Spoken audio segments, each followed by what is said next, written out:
Recording in progress. 750ක් එනවා.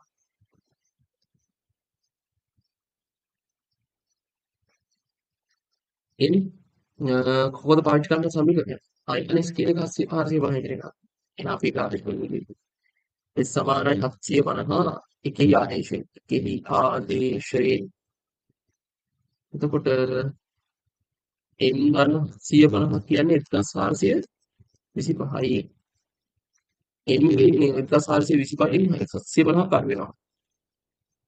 200 ඉද අරුගල 1425 850 win 5යි 7යි